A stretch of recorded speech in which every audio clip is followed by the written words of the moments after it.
I'm like, bro, he putting bullets in us, bro. Like, what y'all mean? It's not cool. Foul him. Hit him. This wasn't basketball anymore. It was a video game with cheat codes turned on.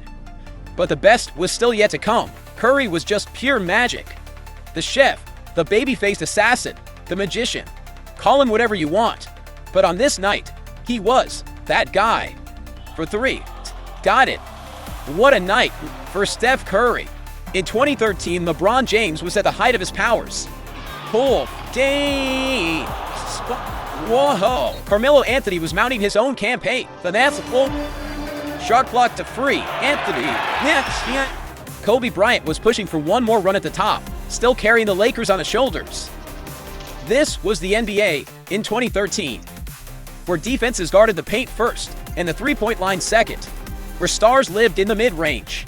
On February 27, 2013, the NBA had no idea what was coming.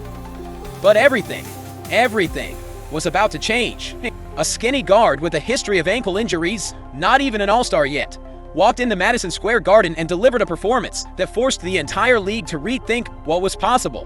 What exactly did Steph Curry do on this night to make himself someone the entire NBA feared?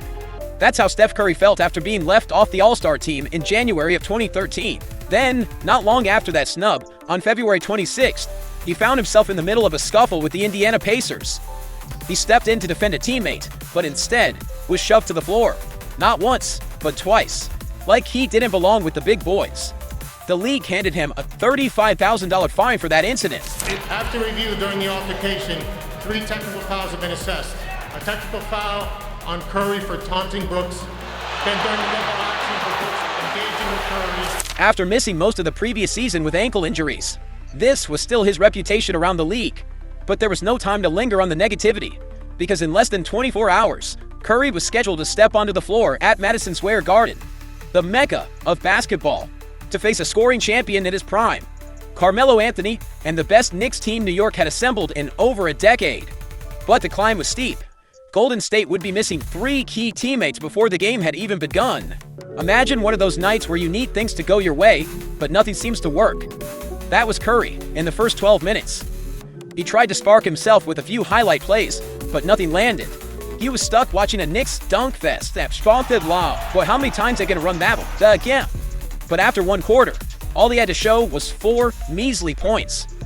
Nobody was fearing Steph Curry in that first frame. But the next 36 minutes were about to change everything. Have you ever heard of the phrase, shooters only need one to go in? Well, that's exactly what happened here. Curry sank the technical free throw, and suddenly, the rim looked like an ocean. It started with him walking down his defender and draining a cold-blooded 3 right in front of his face. In transition, when the Warriors had the numbers 4-on-2, Curry shoots a quick transition 3, a transition 3 with 22 seconds still on the shot clock. His positioning says it all. At this point, everyone could start to see Curry was operating in a world of his own. I'm like, the confidence is changing. G, he going back to Davidson on us, bro. Nah. For one coach, the question was whether to rest him. For the other, it was how to stop him. Well, New York's answer was a young, athletic defender, Iman Shumpert. To be fair, he looked solid guarding him. That was, until Curry started showing there was a lot more to his game, unveiling the rest of his arsenal, drawing double teams, finding the open man, attacking the rim, still scoring at will. By halftime, the number said it all. 23 points in the quarter, 27 for the half, centered on one thing: how to stop this 24-year-old three-point trigger-happy maniac. Little did they know, however, they couldn't. To open the second half, the Knicks' strategy was obvious. Every pick and roll, every touch, Curry would be blitzed, and the ball forced out of his hands. But they soon realized Steph Curry wasn't like most players. He was too quick, too smart. With Curry, those doubles never worked the way they were supposed to. The truth was, there was nothing they could really do to contain him. How could you possibly contain this? The Warriors have connected on 14 of the last 16, make that 15 of 17. The Knicks were literally finding out in real time just how deadly Steph was and how much trouble they were actually in. I'm like, bro, he putting bullets in us, bro. Like, what y'all mean? It's not cool. Foul him. Hit him. This wasn't basketball anymore. It was a video game with cheat codes turned on. But the best was still yet to come. Curry was just pure magic. The chef, the baby-faced assassin, the magician. Call him whatever you want. But on this night, he was that guy. For three. Got it! What a night for Steph Curry. Even after halftime, after the Knicks had the chance to regroup, adjust, and scheme up a plan, Curry kept shredding them. Their strategy didn't matter.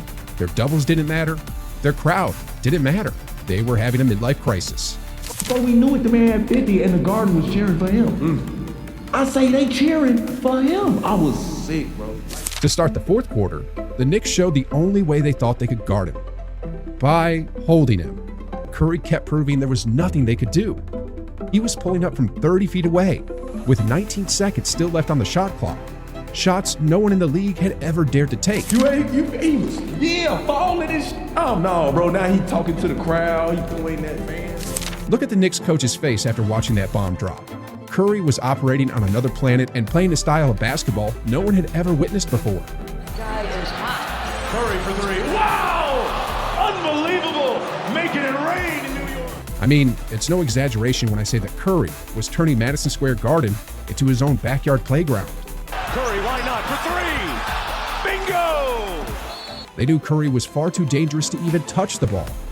So, watch what they resorted to just to keep the ball out of Curry's hands. They literally chased him all the way out to half court. That's how much fear he struck into them.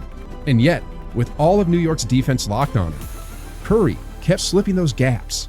Now, late in the game, Curry did get his shot blocked in an isolation set. But here's the fact that most people are forgetting. It was the second game of a back-to-back, and Curry never left the floor. He played all 48 minutes. To put that into perspective, from February 27th, 2013 until September 2025, the answer, 4. That's how rare this performance really was. By the final buzzer, Curry had 54 points. The rest of the Warriors had 51. But it wasn't just about the numbers. It was about how he did it. On the biggest stage basketball had to offer, under the lights of Madison Square Garden, Curry put the league on notice. 11 of 13 from 3, a perfect 7 of 7 from the line. Unstoppable from outside, inevitable inside. That night, a storm was forming. It was still in its early stages, but everyone could feel it coming. Yes, 11 threes wasn't technically a record. Kobe already had 12, and a few others had reached 11 or 10. Wide open spot-ups created by passing. If a player launched a tough three, it was usually because the shot clock forced it. But Curry's threes? They were something else entirely.